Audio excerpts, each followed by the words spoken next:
ओम नमो भगवते वासुदेवाय। श्री लक्ष्मी नारायण भगवान की जय। माता तुलसा की जय। कार्तिक मास महात्म्य में आपका स्वागत है। आपका दिन शुभ हो। भगवान श्री हरि विष्णु और माँ लक्ष्मी की कृपा आप पर और आपके पूरे परिवार पर सदैव बनी रहे।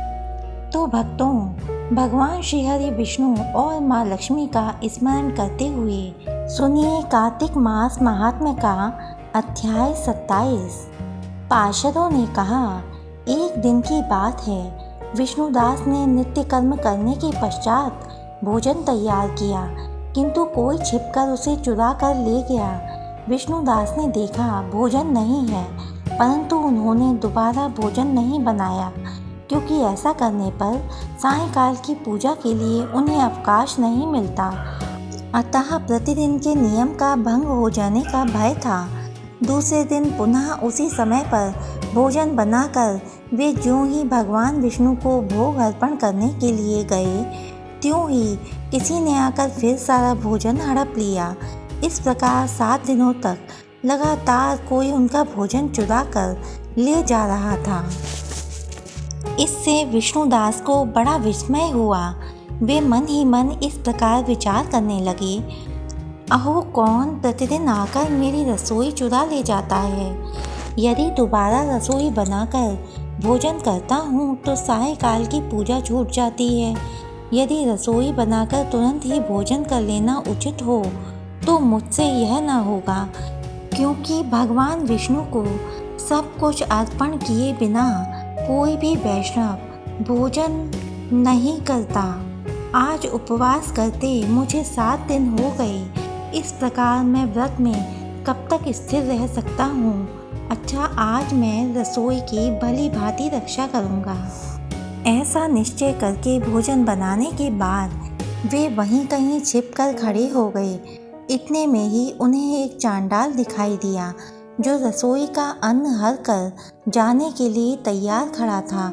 भूख के मारे उसका सारा शरीर दुर्बल हो गया था।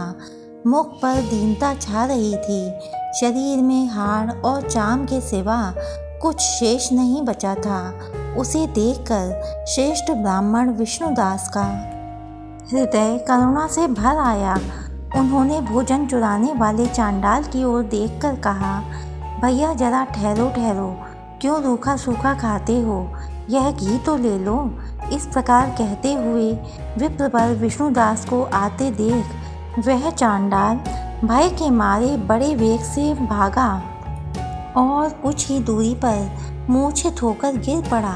चांडाल को भयभीत और मूर्छित देखकर द्विजश्रेष्ठ विष्णुदास बड़े वेग से उसके पास आए और दयावश अपने वस्त्र के छोर से उसको हवा करने लगे। उसके बाद जब वह उठकर खड़ा हुआ तब विष्णुदास ने देखा वहाँ चांडाल नहीं है, बल्कि साक्षात नारायण ही शंख चक्र और गदा धारण किए सामने उपस्थित हैं। अपने प्रभु को प्रत्यक्ष देखकर विष्णुदास सात्विक भावों के वशीभूत हो गए। वे स्तुति और नमस्कार करने में भी समर्थ न हो सके। तब भगवान ने सात्विक व्रत का पालन करने वाले अपने भक्त विष्णुदास को छाती से लगा लिया और उन्हें अपने जैसा रूप देकर बैकुंठ धाम को ले चले। उस समय यज्ञ में दीक्षित हुए राजा चोल ने देखा विष्णुदास एक श्रेष्ठ विमान पर बैठकर भगवान विष्णु के समीप जा रहे हैं। विष्णुदास को बैकुंठ धाम में जाते देख राजा ने शीघ्र ही अपने गुरु महर्षि मुग्दल को बुलाया और इस प्रकार कहना आरंभ किया, जिसके साथ स्पर्धा करके मैंने इस यज्ञ दान आदि कर्म का अनुष्ठान किया है, वह ब्राह्मण आज भगवान विष्णु का रूप धारण करके मुझसे पहले ही विष्णु धाम को जा रहा है। मैंने इस वैष्णव धाम में भली भांति दीक्षित होकर अग्नि में हवन किया और दान आदि के द्वारा ब्राह्मणों का मनोरथ पूर्ण किया, तथापि अभी तक भगवान विष्णु मुझ पर प्रसन्न नहीं हुए और इस विष्णुदास को केवल भक्ति के कारण ही श्री हरि ने प्रत्यक्ष दर्शन दिया है। अतः जान पड़ता है कि भगवान विष्णु केवल दान और यज्ञों से प्रसन्न नहीं होते। उन प्रभु का दर्शन कराने में भक्ति ही प्रधान कारण है। दोनों पार्षदों ने कहा। इस प्रकार कहकर राजा ने अपने भांजे को राज सिंहासन पर अभिषिक्त कर दिया। वे बचपन से ही यज्ञ की दीक्षा लेकर उसी में संलग्न रहते थे, इसलिए उन्हें कोई पुत्र नहीं हुआ था।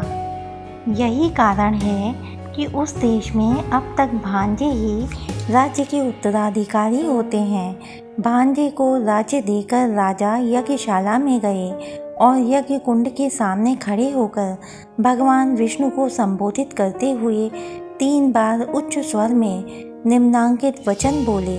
भगवान विष्णु, आप मुझे मन, वाणी, शरीर और क्रिया द्वारा होने वाली अविचल भक्ति प्रदान कीजिए। इस प्रकार कहकर वे सबके देखते देखते अग्निकुंड में कूद पड़े। बस उसी क्षण भक्त वत्सल भगवान विष्णु अग्निकुंड में प्रकट हो गए। उन्होंने राजा को छाती से लगाकर एक श्रेष्ठ विमान में बैठाया और उन्हें अपने साथ बैकुंठ धाम को प्रस्थान किया।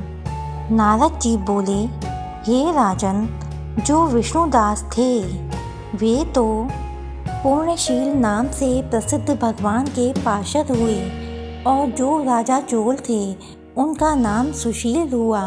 इन दोनों को अपने ही समान रूप देकर भगवान लक्ष्मीपति ने अपना द्वारपाल बना लिया।